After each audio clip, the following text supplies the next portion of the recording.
nous préparons la conférence de Paris, celle qui va se tenir sur le climat. La France en a la charge au sens de l'accueil, mais aussi la charge et la responsabilité au sens de la réussite.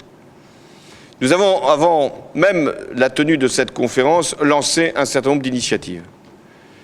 Parmi celles-ci, il y a la volonté exprimée par les pays les plus riches du monde, qui se réunissent en G7. La dernière fois, c'était donc en Allemagne. Nous avons lancé un plan pour les énergies renouvelables en Afrique. Vous avez là l'occasion d'utiliser des ressources pour que vous puissiez, avec nous, si vous en décidez, mettre en œuvre ces technologies. De la même manière, vous avez cité M. Borloo avec le plan pour l'électrification que nous soutenons et qui doit là aussi mobiliser des financements pour permettre qu'il puisse y avoir une meilleure desserte de l'ensemble de vos villages en électricité.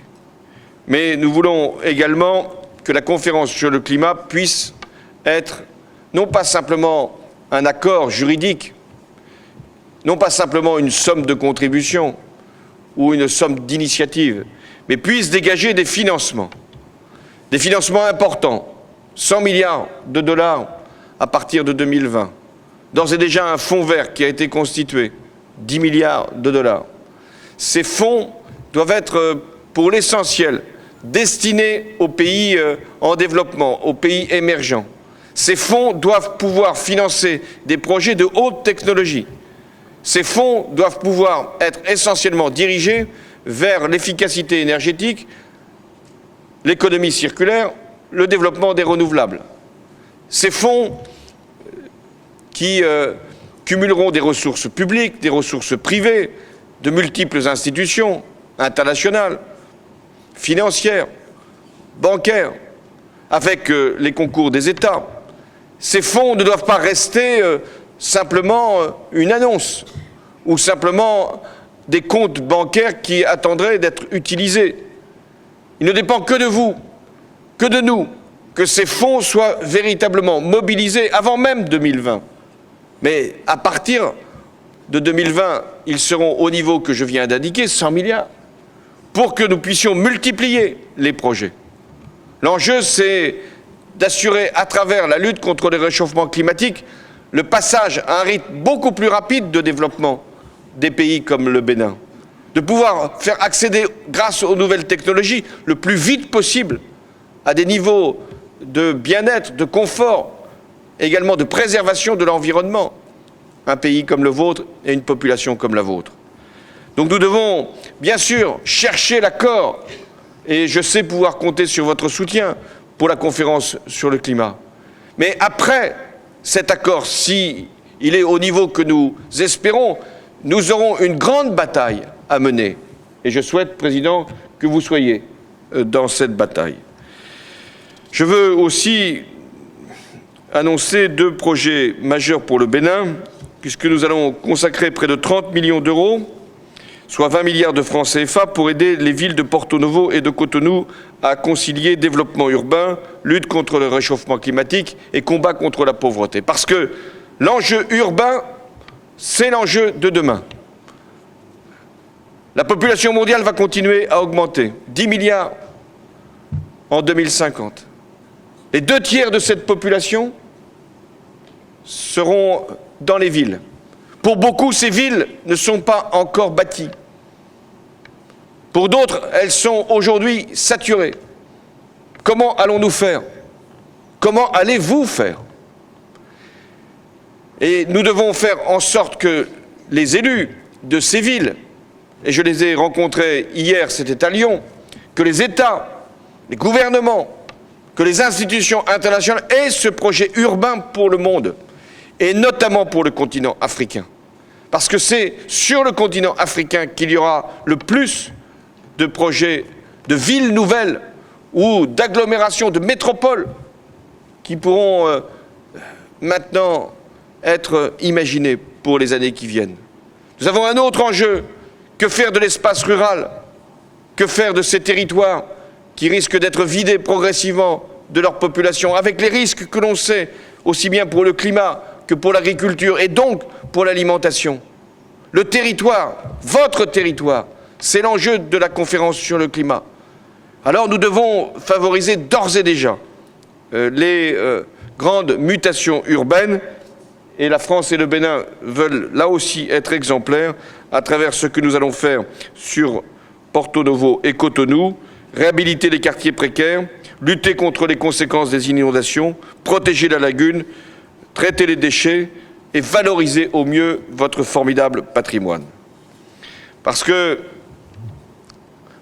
derrière le changement climatique, il y a la lutte contre les inégalités. Les populations, les pays qui sont les plus frappés aujourd'hui par les catastrophes, par les cataclysmes, par les inondations, par la sécheresse, ne sont pas les pays qui ont le plus emprunté depuis des siècles à la planète pour assurer leur développement. Ce sont généralement les pays qui émettent le moins de CO2, le moins de gaz à effet de serre, et qui sont néanmoins les plus touchés. Comme si l'histoire s'acharnait à aggraver encore les inégalités. Alors luttons contre le réchauffement climatique, nous luttons contre ces disparités, contre ces fatalités. Et vous devez savoir que vous êtes les plus concernés par ce qui va se passer à Paris à la fin de l'année. Parce que vous savez ce que risquent les habitants des quartiers précaires, les pêcheurs qui voient leurs ressources disparaître, les paysans qui voient la désertification s'élargir, et ces populations urbaines qui vivent autour de déchets qui ne sont pas collectés, qui ne sont pas traités. La protection de l'environnement, ce n'est pas l'affaire des riches qui voudraient simplement que la planète soit plus belle pour y faire leur tourisme. Non, la protection de l'environnement, c'est l'affaire de tous. Et nous sommes tous concernés. Et c'est la raison pour laquelle la France a pris cette responsabilité. Une fois encore, en prenant ces risques. Parce que si dans les proclamations, tous les chefs d'État et de gouvernement du monde, j'en connais peu qui s'en soient distingués, sont pour la lutte contre le réchauffement climatique, au moment où il faut déposer la contribution nationale, au moment où il faudra prendre l'accord juridique contraignant, au moment où il faudra dégager les financements, c'est là que nous verrons qui sont les plus audacieux et qui sont les plus timides. Sauf que dans les négociations internationales, ce sont souvent les plus frileux qui gagnent, puisque nous devons travailler par consensus. C'est déjà pas facile de travailler avec une majorité. Pas facile non plus de travailler avec une minorité. Mais travailler avec le consensus, quand il faut mettre tout le monde d'accord. Et pourtant, c'est bien ça l'enjeu. Tout le monde doit être d'accord. Alors il faut une pression. Et moi, je voulais m'adresser à vous, ici au Bénin et à toute l'Afrique. Nous avons besoin de l'Afrique. Et l'Afrique a besoin de la conférence de Paris pour que nous puissions réussir ensemble, nous développer ensemble, nous élever ensemble, protéger ensemble notre planète. L'Afrique sera essentielle dans la réussite de la conférence de Paris.